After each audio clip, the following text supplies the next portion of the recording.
Нов клинички центар, задолжителен отисок од прст за сите вработени во јавното здравство, темелна реконструкција на болниците во Штип, Тетово и Куманово, нова опрема и дигитализација на системот. Новиот министер за здравство Сашо Клековски најавува темелни промени во секторот кој ќе го раководи. Во фокусот на неговата работа како прв човек во здравството е и битката со одливот на лекари и медицински сестри, да им се подобрат условите за работа, за медицинскиот кадар да остане дома. Клековски ветува и построга контрола на трошењето на парите, модерно управување со здравството и крај на проблемите со недостигот од лекови и медицински материјали. Амбициозниот план на Клековски се очекува да го промени лицето на македонското здравство. Евиденција на работно време, како евиденција на потребени лекови, како евиденција на други инпути што се користат во здравството, е дел од управување со ресурсите. Ние колку да се фалиме со зголемувањето на финансиите, тие сепак се ограничени.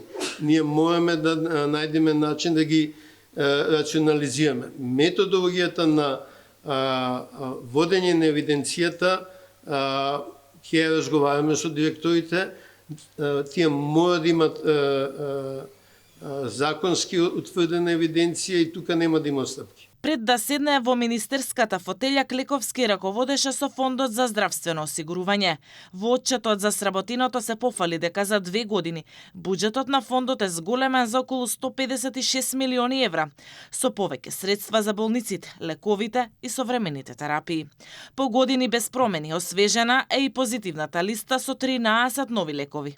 Намалени се цените на дел од терапиите, воведени се нови превентивни прегледи, 3 пати се зголемени платите на здравствените работници, а според него олеснете и пристапот до лекување во странство. Позитивната листа после децениската заспаност ја зголемивме на 3 пати, успеавме да добиеме пониски цени преку генеричка конкуренција и покажавме дека со мали измени со префрлање на лековите од болничка употреба во аптека можеме да им го лесниме животот на пациентите, зборам за онколошките пациенти, меѓутоа и на клиниката за онкологија. Во македонскиот здравствен ресор за 10 години се сменија и 10 министри, а само во последниве неколку години од 2020 година се променија околу 5.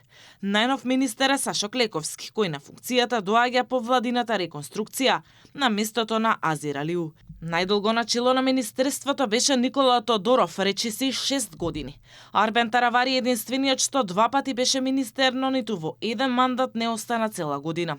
Освен Тодоров, кој е правник, и Алиу, кој доаѓа од IT секторот.